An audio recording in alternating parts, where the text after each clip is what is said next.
역사의 페이지를 넘기다 보면 놀랍게도 많은 혁신과 발명품들의 뿌리가 한국에 있다는 사실이 드러납니다.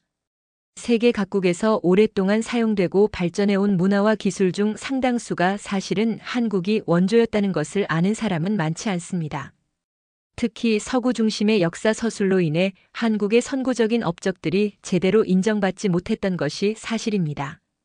최근 들어 세계 학자들과 전문가들은 한국 문화의 독창성과 과학적 우수성에 주목하기 시작했습니다. K-팝과 한류가 세계적으로 인기를 얻으면서 자연스럽게 한국의 전통 문화와 역사적 업적에 대한 관심도 높아졌습니다. 이러한 관심은 단순한 호기심을 넘어 한국 문화유산의 가치를 재평가하는 학술적 움직임으로 이어지고 있습니다. 해외 학자들과 언론들은 이러한 발견에 경탄을 금치 못하고 있습니다. 우리가 어떻게 이런 사실을 몰랐을까? 라는 놀라움의 반응과 함께 한국의 문화적 업적에 대한 존경의 목소리가 높아지고 있습니다. 미국의 한 역사학자는 한국은 인류 문명의 발전에 기여한 숨겨진 영웅과 같다라고 평가하기도 했습니다. 이 글에서는 세계가 재발견하고 놀라워하는 한국 문화의 원형들을 소개하며 그것이 어떻게 인류 역사와 문명 발전에 기여했는지 살펴보겠습니다. 인류 역사에서 가장 중요한 발명품 중 하나로 꼽히는 금속 활자, 인쇄술 대부분의 서양 역사책에서는 구텐베르크의 인쇄기 1455년을 최초로 기록하고 있지만 사실 한국은 그보다 무려 78년이나 앞선 1377년에 이미 금속 활자로 직지심체요절을 인쇄했습니다. 고려시대의 백운화상 경안이 저술한 직지심체요절은 현존하는 세계 최고의 금속 활자본으로 현재 프랑스 국립도서관에 보관되어 있습니다. 이 사실이 국제적으로 인정받아 1997년 유네스코 세계기록유산으로 등재되었으며 인류 인쇄 문화의 역사를 다시 쓰게 만든 획기적인 사건이었습니다. 직지의 발견과 그 역사적 중요성이 밝혀지자 세계 역사학계는 큰 충격에 빠졌습니다. 영국의 저명한 역사학자 마이클 브레너는 한국의 금속 활자 기술은 유럽보다 훨씬 앞서 있었으며 우리가 알고 있던 인쇄 역사의 패러다임을 완전히 바꾸는 발견이라고 평가했습니다.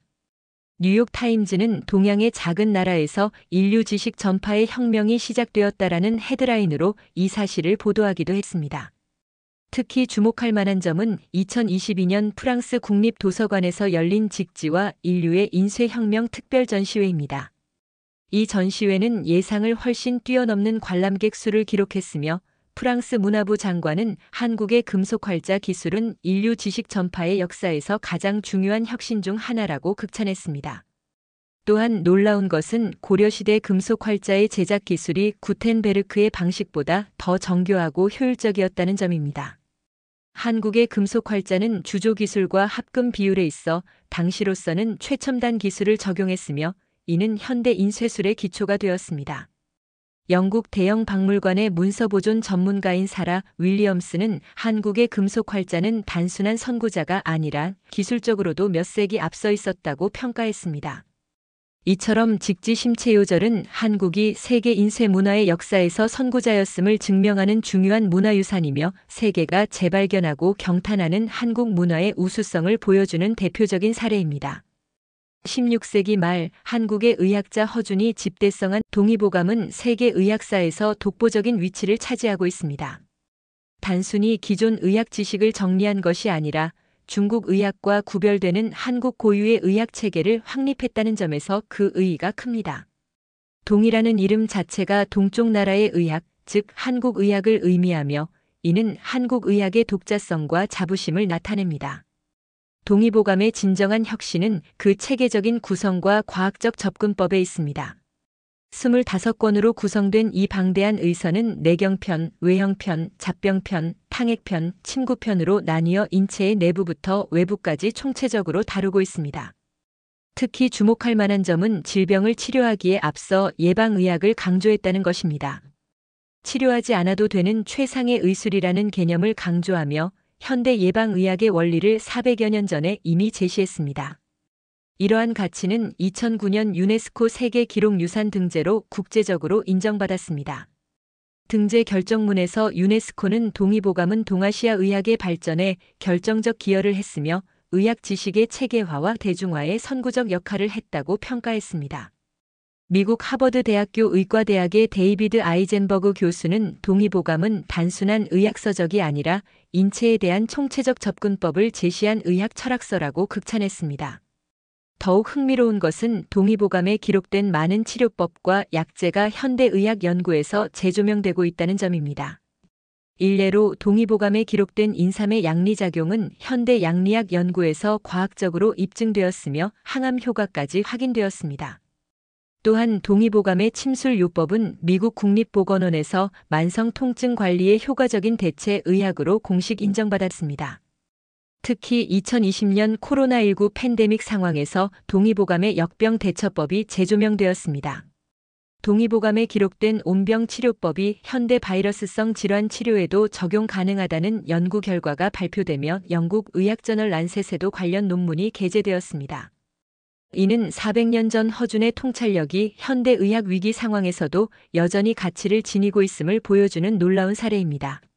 15세기 세종대왕 시대의 한국은 과학기술의 황금기를 맞이했습니다. 그 중에서도 추구기와 자경루는 당시 세계 과학기술의 최전선을 보여주는 발명품이었습니다. 1441년에 발명된 추구기는 세계 최초의 표준화된 우량계로 현존하는 기상 측정 장치 중 가장 오래된 것으로 인정받고 있습니다. 원통형 금속 용기에 눈금을 새겨 강수량을 정확히 측정하는 이 단순하면서도 정교한 장치는 유럽보다 200년 이상 앞선 발명이었습니다. 세종대왕은 이 추구기를 전국 각지에 설치하여 체계적인 강우량 데이터를 수집했는데 이는 세계 최초의 국가 기상 관측 네트워크 구축이라는 의미를 갖습니다. 한편 자경루는 물의 흐름을 이용해 시간을 측정하는 물시계로 기계식 자동 시보 장치를 갖춘 세계 최초의 정밀 시계였습니다. 특히 장영실이 개발한 자경루는 시간에 따라 자동으로 종과 북을 쳐서 시각을 알리는 기계 장치를 갖추었으며 계절에 따른 시간 변화까지 자동으로 조절되는 놀라운 정밀도를 자랑했습니다. 이러한 한국의 과학기술 성취는 최근 세계 과학사학계에서 재평가되고 있습니다. 영국 왕립기상학회의 존 킹스턴 교수는 추구기는 기상학의 역사를 다시 써야 할 만큼 혁신적인 발명이라고 평가했으며 스미소니언 박물관의 큐레이터 데이비드 윌리엄스는 자경루의 정밀도는 당시 유럽의 어떤 시계보다 앞서 있었다고 극찬했습니다. 특히 주목할 만한 점은 이러한 과학기술이 단순한 발명에 그치지 않고 실용적인 국가 정책과 결합되었다는 것입니다. 추구기로 수집한 강우량 데이터는 농업 정책에 직접 활용되었으며 자경루는 정확한 시간 표준을 제공하여 조선 사회의 효율성을 높였습니다. 이는 과학기술을 국가 발전과 민생 향상에 직접 연결시킨 선구적인 사례로 평가받고 있습니다. 나사의 기상학자 제임스 한센은 15세기 한국의 기상 관측 시스템은 현대 기상학의 기본 원리를 이미 실천하고 있었다고 말하며 추구기 데이터는 오늘날 기후변화 연구에도 귀중한 역사적 자료가 된다고 평가했습니다. 또한 스위스의 시계 전문가 장 클로드 베르는 자경루의 정교한 기계 장치는 서양 시계 기술의 발전보다 수백 년 앞선 것이라고 분석했습니다. 이처럼 추구기와 자경루는 한국 과학기술의 우수성을 보여주는 대표적인 사례로 세계 과학사에서 한국의 위상을 새롭게 정립하는 중요한 문화유산입니다. 1443년 세종대왕이 창제한 한글은 인류 문자 역사에서 가장 독창적이고 과학적인 업적으로 평가받고 있습니다. 다른 대부분의 문자가 자연스러운 진화 과정을 거친 것과 달리 한글은 철저한 과학적 원리와 철학적 사상을 바탕으로 체계적으로 설계된 세계 유일의 문자입니다. 한글의 과학적 원리는 훈민정음 해례본에 상세히 기록되어 있습니다. 자음은 발음기관의 모양을 본떠 만들었으며 모음은 하늘, 땅, 사람의 철학적 상징을 바탕으로 설계되었습니다. 또한 발음의 세기에 따라 획을 더하는 체계적인 방식은 언어학적으로 완벽한 논리를 갖추고 있습니다. 이런 과학적 체계는 세계 어떤 문자에서도 찾아볼 수 없는 한글만의 특징입니다. 미국의 저명한 언어학자 제프리 샘스는 그에 져서 세계의 문자 체계에서 한글은 인류가 발명한 가장 과학적이고 논리적인 문자 체계라고 극찬했습니다. 또한 프랑스의 문자학자 클로드 아제지는 한글은 문자 디자인의 완벽한 걸작품이라고 평가했으며 독일의 언어학자 베르너 사세는 한글처럼 철학적 원리와 과학적 체계가 완벽하게 결합된 문자는 세계 어디에도 없다고 말했습니다. 1997년 유네스코 세계기록유산으로 등재된 훈민정음 해례본은 한글 창제의 원리를 설명한 귀중한 문서로 등재 당시 유네스코 평가위원회는 인류 문자 역사에서 가장 독창적이고 과학적인 업적이라고 평가했습니다. 특히 주목할 만한 점은 한글이 단순히 뛰어난 문자 체계를 넘어 모든 백성이 쉽게 읽고 쓸 수 있게 하라는 민주적 철학을 담고 있다는 점입니다. 최근에는 전 세계적으로 한글에 대한 학문적 관심이 높아지고 있습니다. 하버드 대학교에서는 한글학 강좌가 개설되었으며 러시아, 프랑스, 독일 등 주요 대학에서도 한글 연구가 활발히 진행되고 있습니다. 미국 MIT 언어학과의 노암 촘스키 교수는 한글은 인간의 언어 능력과 인지과학을 연구하는 데 중요한 단서를 제공한다고 말했으며 최근에는 인공지능 언어 처리 연구에서도 한글의 논리적 구조가 주목받고 있습니다. 어떤 언어든 2주 만에 읽고 쓸 수 있는 문자는 한글이 유일할 것입니다. 15세기에 이런 과학적 문자 체계를 창제했다는 것은 실로 경이로운 일입니다. 신라 선덕 여왕 때인 7세기에 건립된 첨성대는 세계 최초의 천문 관측소로 평가받고 있습니다. 높이 9.4m의 이 돌탑은 단순한 외관과 달리 정교한 천문 관측을 위한 과학적 설계로 이루어져 있습니다. 첨성대의 건축에는 당시 동아시아 천문학의 정수가 집약되어 있으며 그 구조와 기능에는 고대 한국인의 뛰어난 과학적 지식이 담겨 있습니다.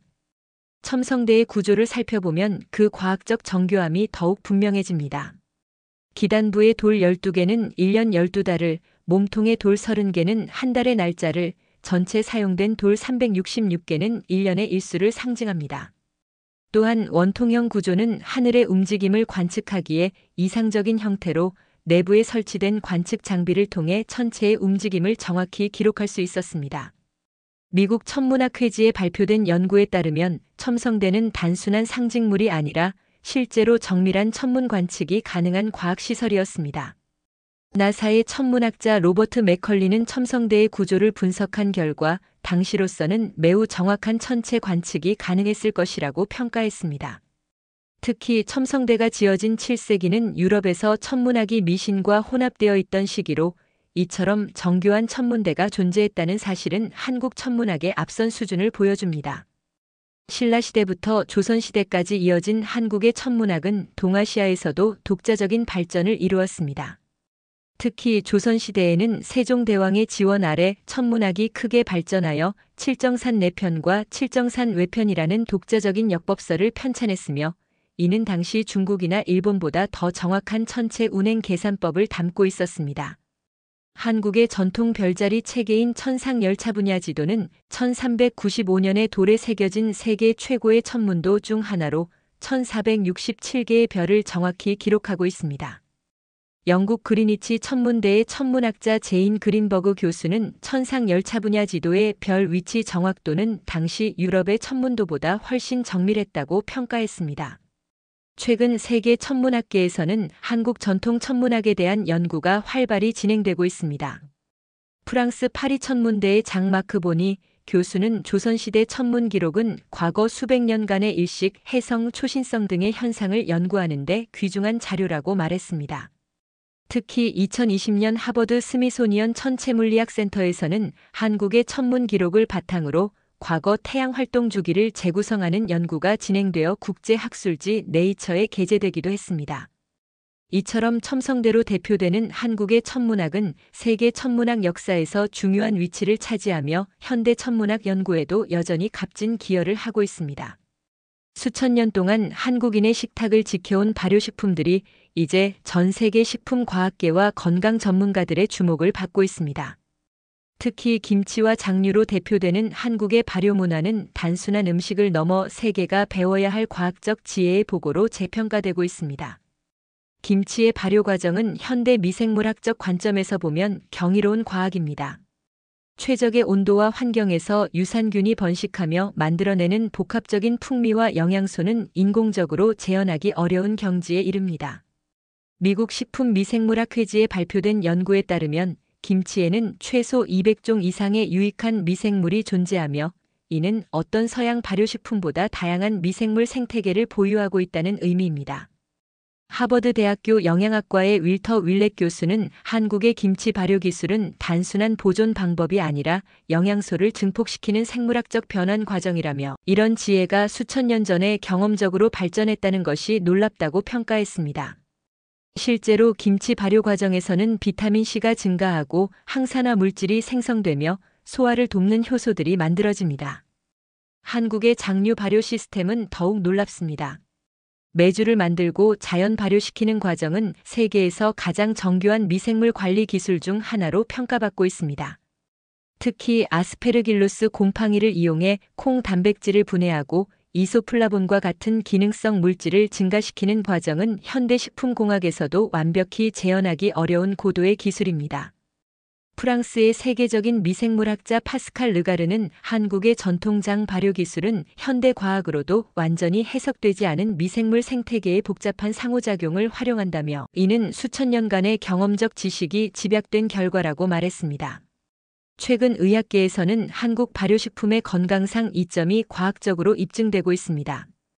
2021년 세계적 의학저널 란셋에 게재된 연구에 따르면 정기적으로 김치를 섭취하는 사람들은 대장암 발병률이 크게 낮았으며 장내 미생물 다양성이 풍부한 것으로 나타났습니다. 또한 한국 전통 발효식품의 풍부한 프로바이오틱스는 면역력 강화, 알레르기 감소, 심지어 우울증 완화에도 효과가 있다는 연구 결과가 속속 발표되고 있습니다. 세계 유명 셰프들도 한국 발효식품의 매력에 빠져들고 있습니다. 덴마크의 세계적인 레스토랑 노마의 셰프 르네 레드제피는 한국의 발효 기술은 세계 요리의 미래라고 선언했으며 직접 한국을 방문해 전통 장류 제조법을 배워갔습니다. 미슐랭 3스타 셰프 데이비드 킹은 한국 발효식품은 단순한 맛 이상의 깊이와 복잡성을 가지고 있다며 자신의 레스토랑에 한국 발효 기법을 도입했습니다. 이처럼 한국의 전통 발효식품은 현대 과학의 눈으로 볼 때 경이로운 지혜의 결정체로 세계가 재발견하고 배우고 있는 한국 문화의 보물입니다. 고려시대의 꽃 피운 비취색 청자는 세계 도자기 역사에서 가장 높은 예술적, 기술적 성취로 평가받고 있습니다. 특히 12세기에 완성된 비색 청자는 당시 세계 어디에서도 만들어내지 못한 신비로운 비취색과 우아한 형태의 정교한 기법으로 세계 도예사의 정점을 찍었습니다. 고려 청자의 비취색은 단순한 아름다움을 넘어 당시로서는 불가능에 가까운 기술적 성취였습니다. 중국의 송나라조차 완벽히 모방하지 못했던 이 색상은 특별한 유약 배합과 정밀한 가마 온도 조절, 그리고 환원 소성이라는 고도의 기술이 필요했습니다. 영국 대형 박물관의 도자기 전문가 제시카 롤랜드는 고려 청자의 비취색은 단순한 색이 아니라 빛과 유약이 만들어내는 특별한 효과로 마치 비취 속에 물이 흐르는 듯한 느낌을 준다고 설명했습니다.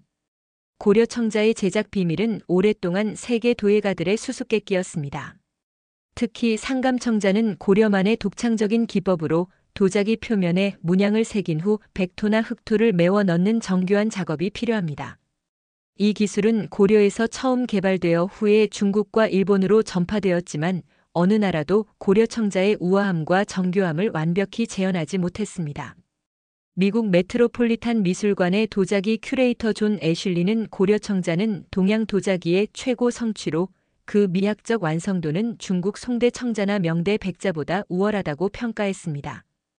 또한 프랑스 루브르 박물관의 아시아 미술 수석 큐레이터 뱅상 프리에는 고려 청자의 비색은 인류 도자기 역사에서 가장 아름다운 색채 중 하나라며, 그 제작 기술은 현대 과학으로도 완전히 분석되지 않은 신비로운 영역이라고 말했습니다.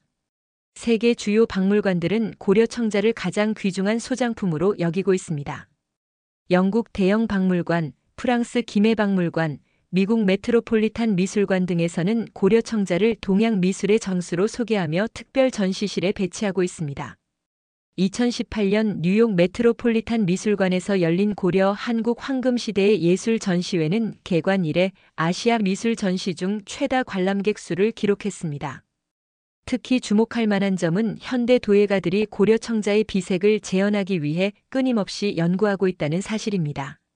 미국의 유명 도예가 피터 보스럿은 20년간 고려 청자의 비색을 재현하려 노력했지만 아직 완벽히 성공하지 못했다고 고백했으며 일본의 국보급 도예가 이토 토요히코는 고려 청자의 은은한 광택과 깊이감은 현대 기술로도 쉽게 재현할 수 없는 경지라고 말했습니다.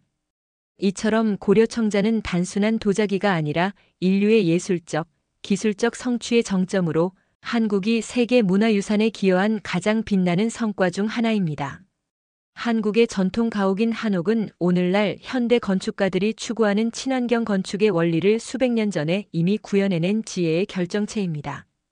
단순한 주거 공간을 넘어 자연과의 조화, 에너지 효율성, 지속 가능성을 완벽하게 구현한 한옥은 이제 세계 건축학계에서 새롭게 주목받고 있습니다.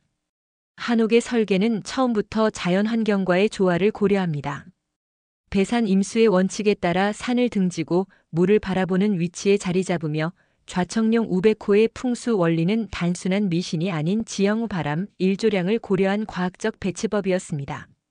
프린스턴 대학교 건축학과 제임스 스티븐스 교수는 한옥의 배치 원리는 현대 건축의 패시브 디자인 개념을 수백 년 앞서 실천한 사례라고 평가했습니다.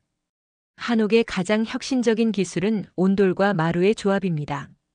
바닥 난방 시스템인 온돌은 열효율이 매우 높은 난방 방식으로 연료를 최소화하면서도 효과적인 난방이 가능했습니다. 반면 여름에는 마루를 통해 자연 통풍이 이루어지는 구조로 계절에 따라 다른 생활 공간을 활용하는 지혜를 담고 있습니다. 미국 친환경 건축협회의 리처드 페더만 회장은 온돌은 현대 바닥 난방의 원형으로 에너지 효율성 측면에서 여전히 배울 점이 많다고 언급했습니다. 특히 주목할 만한 점은 한옥의 자연 소재 활용입니다. 목재, 흙, 돌, 한지 등 모두 자연에서 얻은 재료로 지어진 한옥은 현대 건축물과 달리 인체에 해로운 화학물질이 없으며 건물의 일생이 끝나면 자연으로 돌아가는 완벽한 순환 시스템을 갖추고 있습니다. 영국 건축가 데이비드 치퍼필드는 한옥의 소재 활용은 현대 지속가능 건축이 지향해야 할 방향이라고 말했습니다. 최근 세계 건축학계에서는 한옥의 원리를 현대 건축에 접목하려는 시도가 활발히 이루어지고 있습니다. 미국 하버드 대학교 디자인 대학원에서는 한옥의 지속 가능성 과정이 개설되었으며 독일의 유명 건축가 토마스 헤어조크는 자신의 최신 프로젝트에 한옥의 통풍 원리를 도입했습니다. 일본의 건축가 시게루 바는 한옥의 가변적 공간 개념은 현대 건축이 배워야 할 혁신적 아이디어라고 극찬했습니다. 특히 2022년 베니스 건축 비엔날레에서 한옥 자연과 인간의 완벽한 조화라는 주제의 한국관이 최우수 국가관상을 수상하며 한옥의 가치가 국제적으로 인정받았습니다. 심사위원단은 한옥은 단순한 전통 건축물이 아니라 현대 건축이 직면한 환경 문제에 대한 해답을 제시하는 미래 지향적 유산이라고 평가했습니다. 미국 건축학 저널에 실린 연구에 따르면 현대식으로 재해석된 한옥은 일반 주택보다 에너지 소비가 최대 40% 적으면 실내 공기질도 월등히 우수한 것으로 나타났습니다. 이러한 사실은 수백 년 전 한국인의 지혜가 오늘날 우리가 직면한 환경 문제와 에너지 위기에 대한 해답을 이미 갖고 있었음을 보여줍니다. 지금까지 살펴본 한국의 문화유산들은 단순한 역사적 유물이 아니라 인류의 지혜와 창조성을 보여주는 살아있는 증거입니다. 금속활자, 치구기, 한글, 첨성대, 발효식품, 고려청자, 한옥에 이르기까지 한국 문화의 독창성과 우수성은 이제 세계가 재발견하고 인정하는 보편적 가치가 되었습니다. 특히 주목할 만한 점은 이러한 한국 문화유산의 대부분이 실용성과 과학성, 그리고 인본주의적 가치를 공통적으로 담고 있다는 것입니다. 세종대왕의 한글 창제는 모든 백성이 쉽게 쓰고 읽을 수 있도록이라는 민주적 철학에서 출발했으며 치구기와 천문관측소는 농업 생산성 향상과 국민 삶의 질 개선이라는 실용적 목적을 가지고 있었습니다.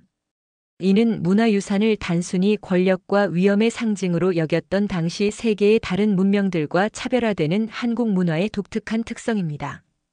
한국인들은 외세의 침략과 식민 지배라는 역사적 시련 속에서도 이러한 문화적 원형을 지키고 계승해왔습니다. 일제강점기 동안 한글 사용이 금지되고 문화재가 약탈당하는 상황에서도 한국인들은 비밀리에 자신들의 문화를 보존하고 다음 세대에 전달하기 위해 끊임없이 노력했습니다. 이러한 문화적 정체성 보존의 노력은 세계 문화사에서도 유례를 찾기 어려운 경이로운 성취입니다. 세계가 한국 문화를 재발견하고 그 가치를 인정하는 현상은 단순한 호기심이나 일시적 유행이 아닙니다. 이는 인류가 직면한 현대적 문제 환경 위기, 디지털 소외, 문화적 획일화에 대한 해답을 찾으려는 노력의 일환입니다. 한국의 전통 의학은 현대 의학의 한계를 보완할 수 있는 통합적 접근법을 제시하며 한옥의 친환경 원리는 지속 가능한 건축의 미래를 보여줍니다. 유네스코 세계문화유산위원회 위원장인 프란체스코 반다리는 한국 문화유산의 가치는 단순히 과거의 영광이 아니라 인류의 미래를 위한 지혜의 보고라는 점에 있다고 평가했습니다. 또한 세계적인 미래학자 제레미 리프키는 한국의 전통 지식 체계는 지구 환경 위기 시대에 인류가 참고해야 할 대안적 패러다임이라고 언급했습니다. 한국 문화를 통해 우리는 과학과 예술, 실용성과 아름다움, 개인과 공동체가 조화롭게 공존할 수 있다는 인류 공통의 지혜를 배울 수 있습니다. 특히 자연과의 공존, 공동체적 가치, 지속 가능한 발전이라는 한국 문화의 핵심 철학은 현대 사회가 직면한 여러 위기를 극복하는 데 중요한 통찰을 제공합니다. 이제 한국 문화는 단순히 한국적인 것을 넘어 전 인류의 보편적 유산으로 자리매김하고 있습니다. 세계가 재발견하고 경탄하는 한국 문화의 가치와 의미를 통해 우리는 과거의 지혜가 미래의 혁신으로 이어지는 놀라운 여정을 목격하고 있습니다. 구독과 좋아요는 사랑과 배려입니다. 감사합니다.